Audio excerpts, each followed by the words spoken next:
Welcome to NSNR Newsroom. I'm Dave Hill. When you pick up a book or a newspaper, you take reading for granted. Reading is something that comes second nature to most of us. We page through a book or we read a story in the newspaper and we make sense of what's happening in the world, or we make sense of a story. We pick up a book and we go to a different place.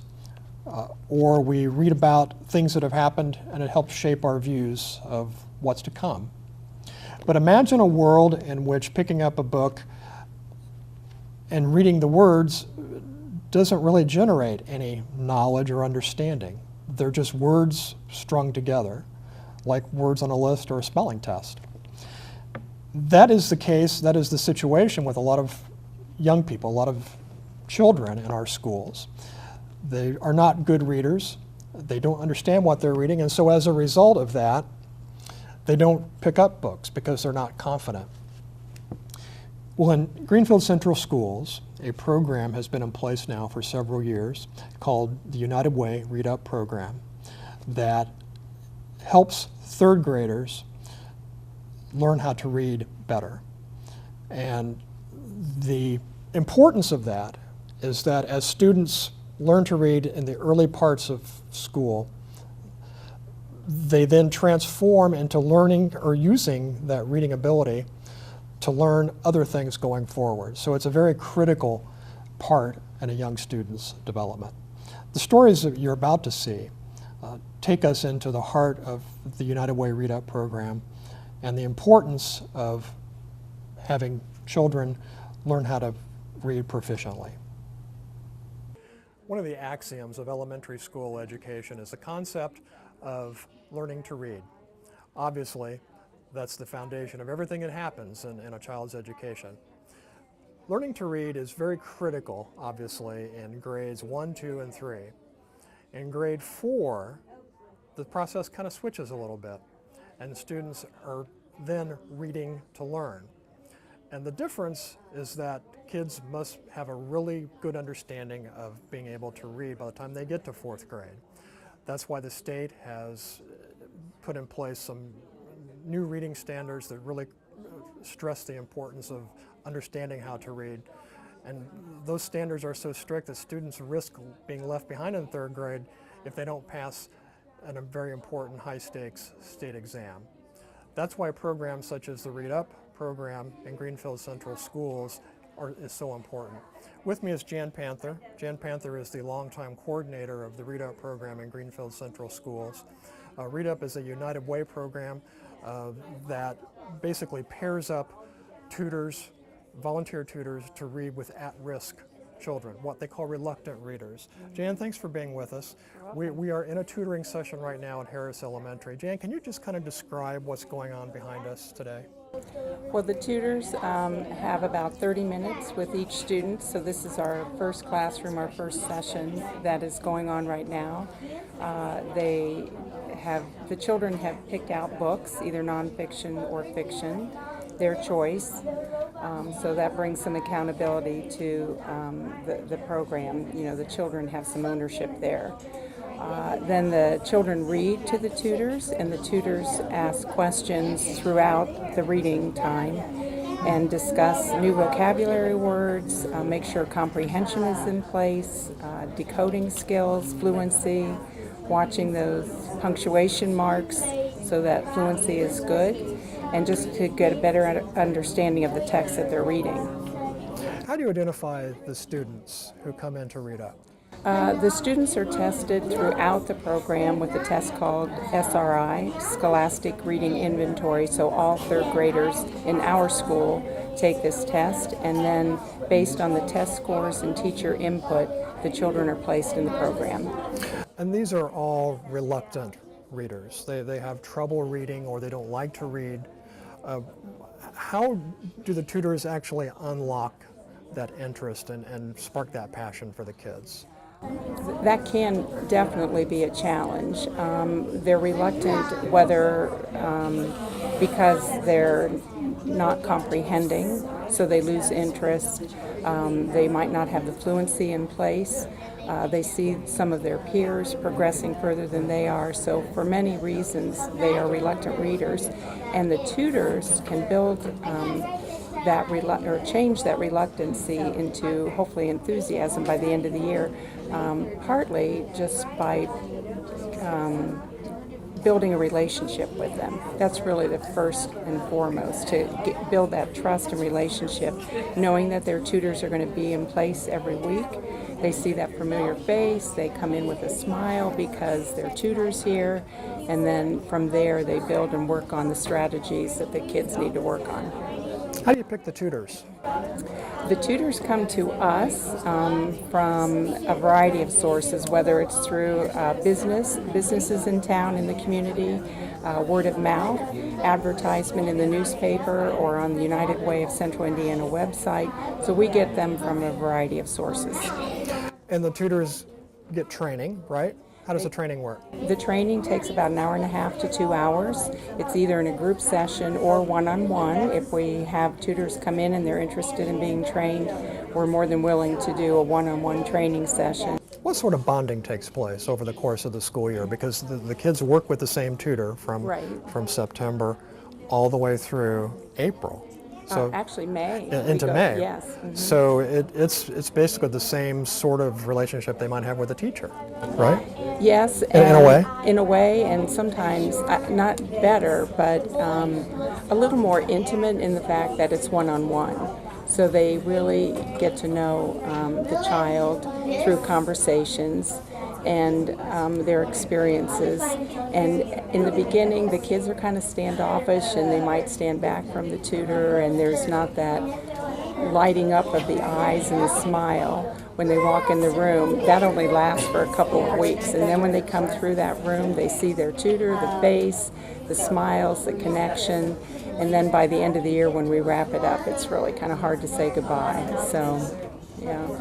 You have hundreds of books. You have hundreds of books. How do you choose the books? How do they come into the Read Up room to be chosen by the students? Well, our initial gathering of books comes from United Way of Central Indiana. So our main source is from them, and then through the years, I've brought books in personally from my own home. I'm a teacher by trade, so I had a lot of books at home. We get a lot of donations. Actually, I got a bag full of books yesterday, and I got a bag through the summer. So people bring in books. We get additional funds, so we get grants occasionally that we can purchase more books. And our central office also will always increase our book stash if we need to, or if I have certain books, if I want books on planes or buildings, then I can just call down or email down, and they can supply me with those books. Or Junie B. Jones. Or Junie B. Jones. I have enough of those. Yeah. Jan, thank you very much for taking some time with us today. Thank you. You're welcome. Thank you. Joining me now are two very special people in the Read Up program. Amy Robertson is a longtime tutor in the Read Up program, started 6 years ago. I think this is our 7th year. This is your 7th year? Yeah. So you've been in Read Up every year that it's been in place in Greenfield Central. That's correct. And her daughter, Ellie. Ellie is here because she's a graduate of Read Up from the 2009-2010. I believe that's right. She was in 3rd grade at the time, and she is now an 8th grader. And I've asked Ellie to sit here with us today, just in the interest of full disclosure. I was a tutor that year, and Ellie was one of my students, and this is the first time I've seen Ellie since that year. And one of the remarkable things about Ellie Robertson was that, like all the students in Read Up, she was a very reluctant reader. I don't think you liked to read when you were... I didn't like to read, but now I like to read a lot. And so what we did was week after week, and what Amy does now with her own students that she tutors, is we methodically went through page by page, book by book, And we struggled with a lot of those books. And as I remember, you tried to read some books that were kind of above your head a little bit because you were just interested in getting better. And slowly but surely, you developed more confidence. How has that, and this is kind of a big grown-up question, but how has that kind of influenced you as you've gone through school? Well, when the teacher would call me to say to read a book in class, I would get nervous and then I would mess up and I wouldn't be able to be anywhere near reading in class. And now I can read and go on for a long time and read in front of people. And I'm like that in every class now. So. Did you feel like just kind of a light bulb went on, Mom? Yeah, Is that what happened? absolutely. She struggled with her reading, so she's young for her class, and so being at the younger end, she just wasn't mature enough at the time. So she was able to gain her confidence, gain those skills that she needed to become a stronger reader, and that doesn't just help her in her language arts classes or her reading classes. It helps it with everything that she does in life. So it makes her more confident when she speaks, when she reads, her math classes, whatever it may be. She's become a lot more confident. She's an AB student, so I mean she is excelling in her classes. So we couldn't be more happy with this program and what it's done for Ellie. You keep coming back. Yes. You are in here almost every week, bright and early before you go to work. Why do you still do it?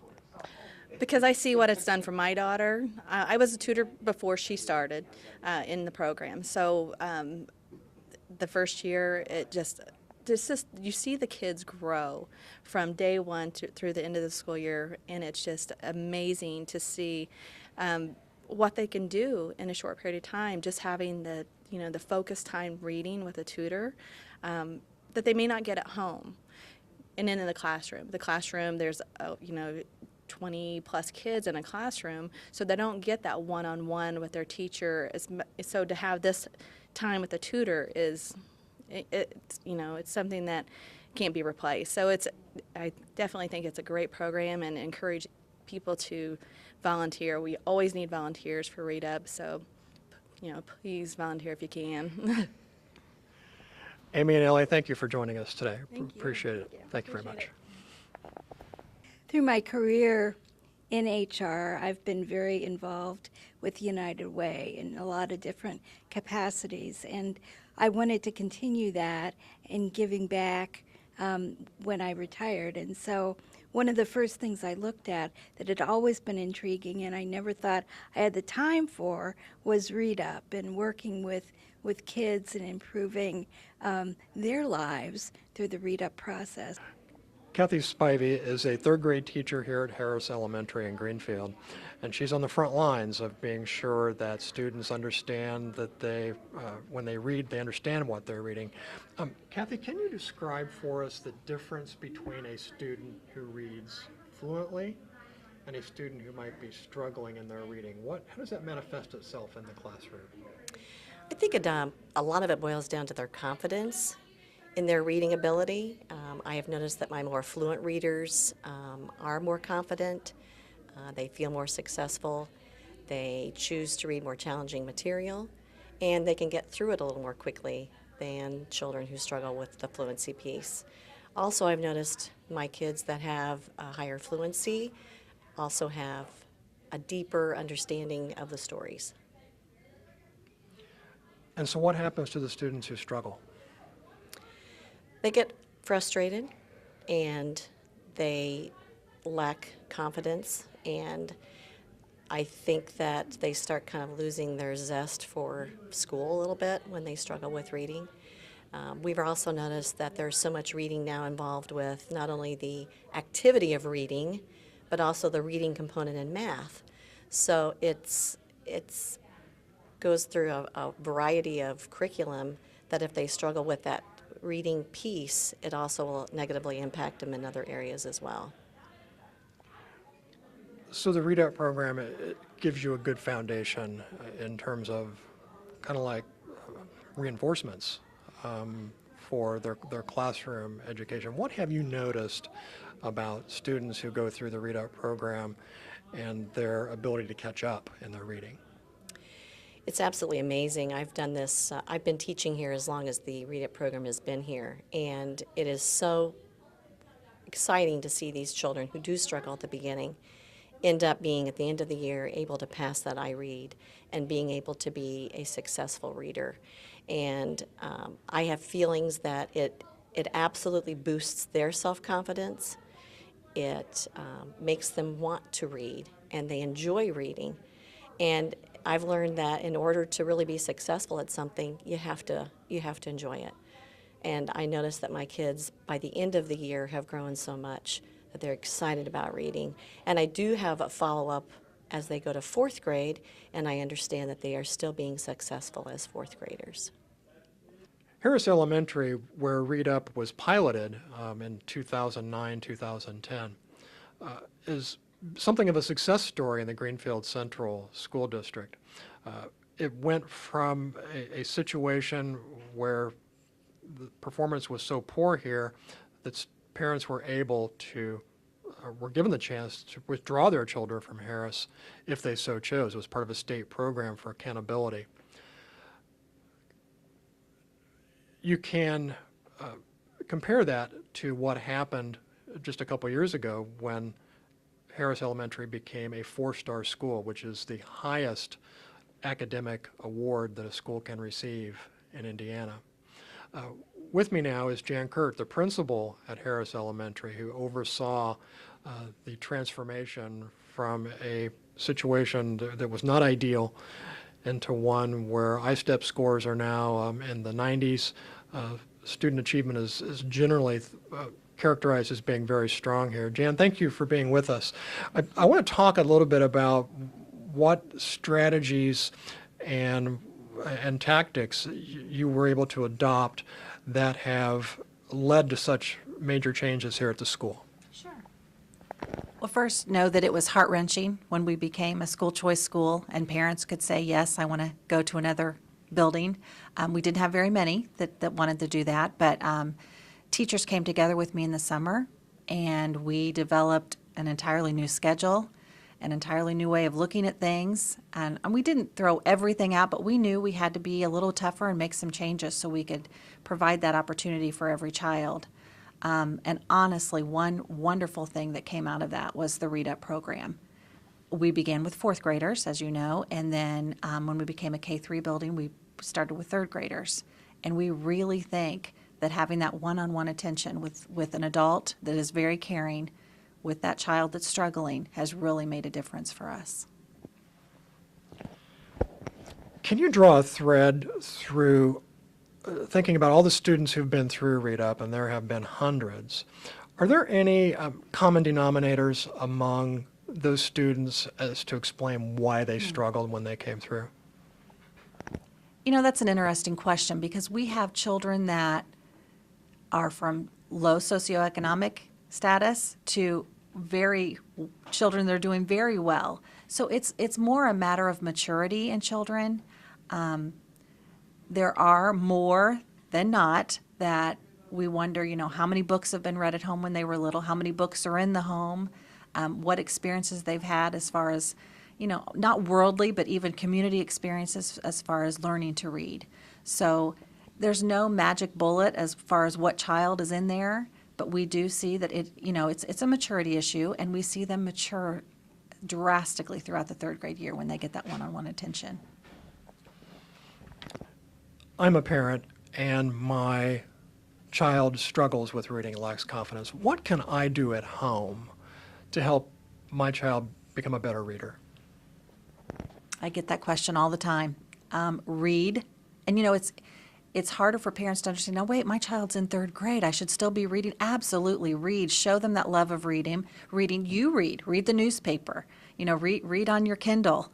And then read with them. And once you're reading, then begin asking questions about the story, what they've comprehended from it, and then have them read to you and build up that fluency. Thank you, Jan.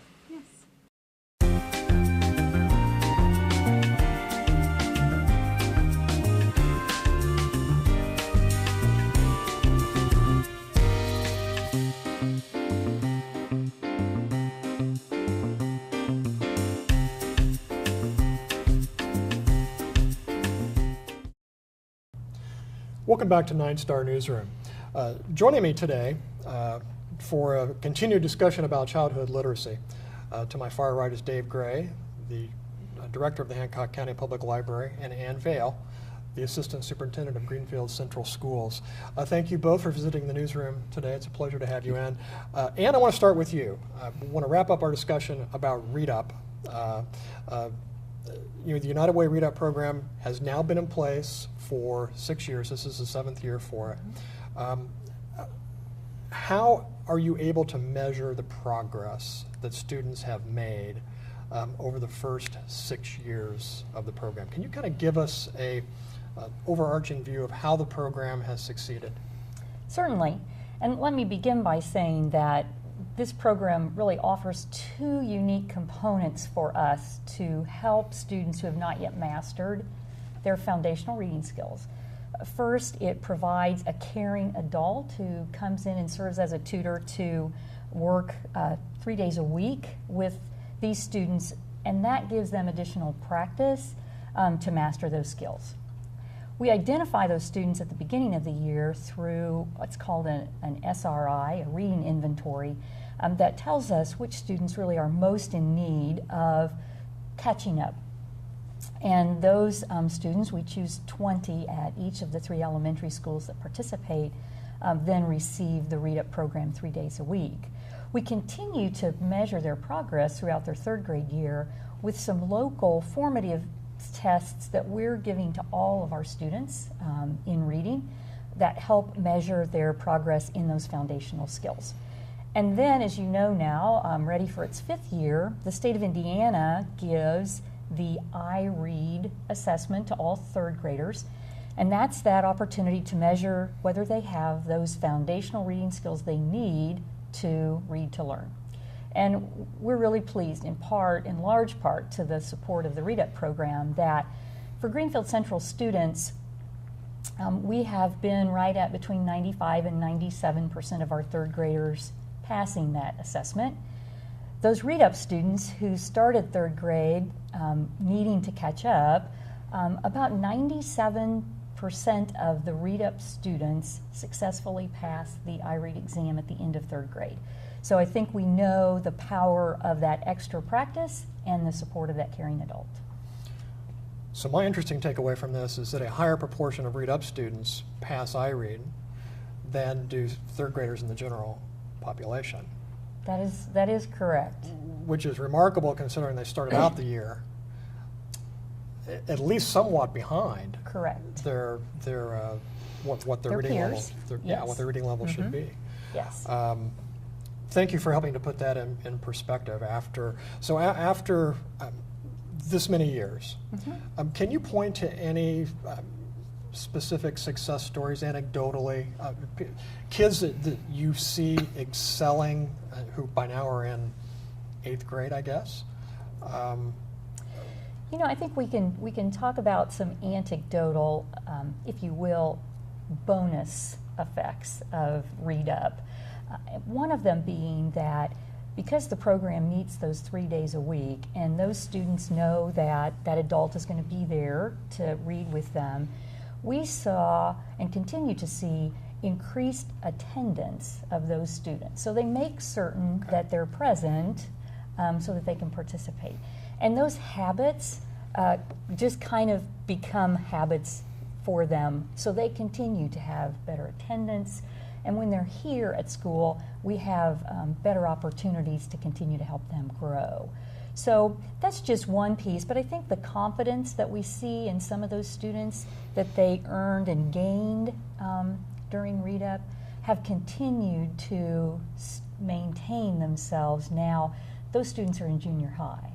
And so because they have that confidence that they can sort of attack reading and they have that skill set, they're continuing to now use reading to learn in their other content areas.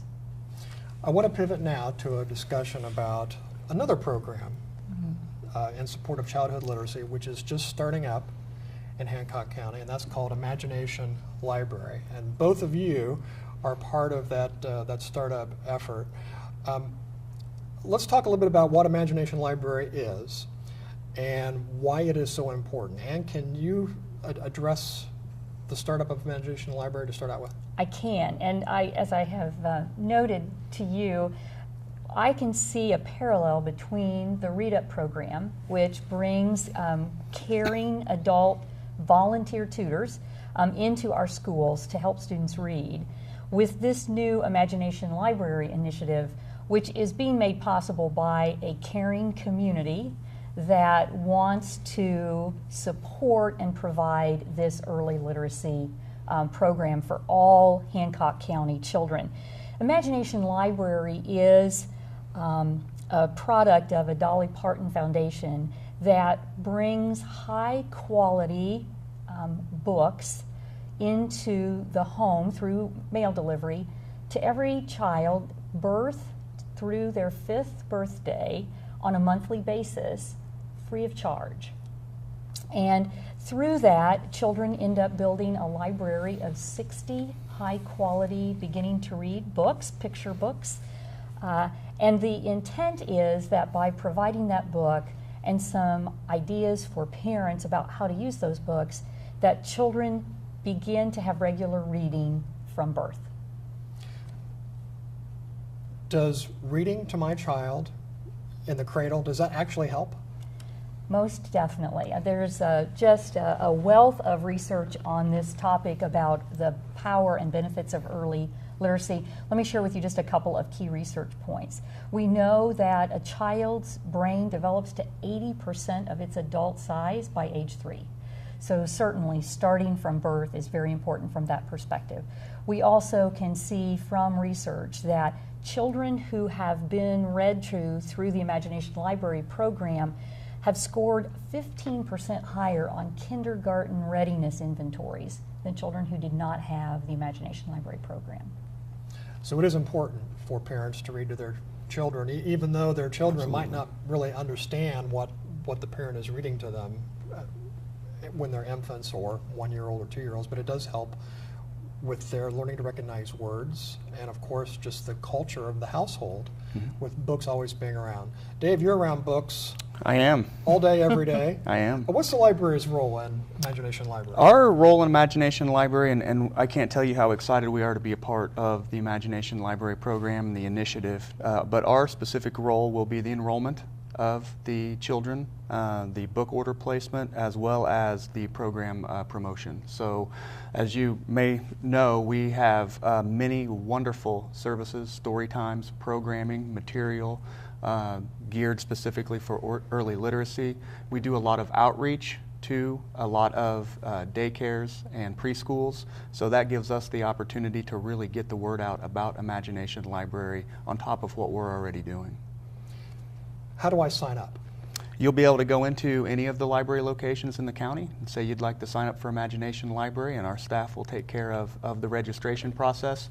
It could take up to 4, I think to 6 weeks to start that first book, but once it does, you will receive a book at home once a month.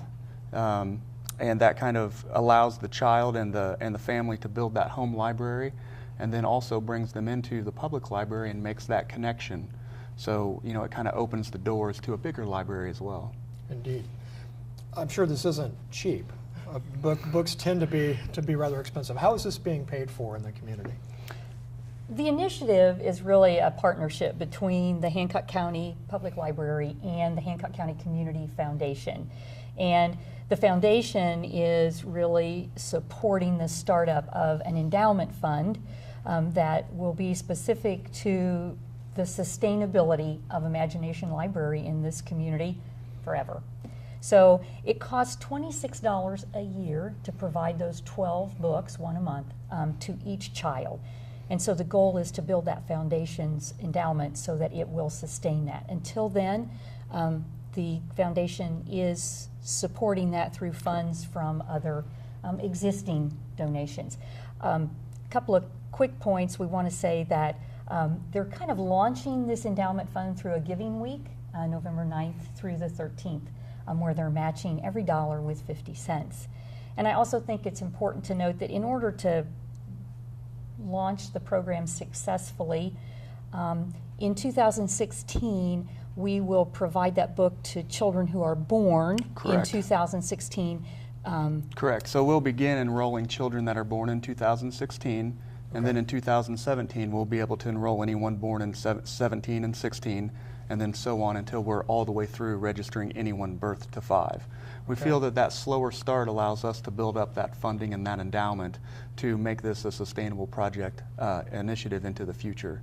One thing I'd like to point out is the fact that this truly is a gift to the community. The money doesn't go to the foundation, though they are helping fund this initially and they're holding the endowment. The money doesn't go directly to the library. This goes to the endowment, which will hopefully sustain this program well into the future. So the foundation being the kind of the funding mechanism, and then the library being more the administrator and the enrollment and kind of managing the program side of things. Thank you very much. Appreciate both of you joining us. So the fundraising blitz for Imagination Library is November 9th through the 13th. You'll be able to go to the Hancock County Public Library. Correct. And sign up. The staff there will be happy to put your name in and get you signed up so that you can start receiving books that you can read to your children. Yes. Marvelous idea. Thank you both for visiting the newsroom today. It's been a pleasure speaking with you. That's our show for this week. As always, we welcome your comments. Please reach out to us in any way you feel comfortable with. I'm Dave Hill for 9 Star Newsroom. We'll see you next time.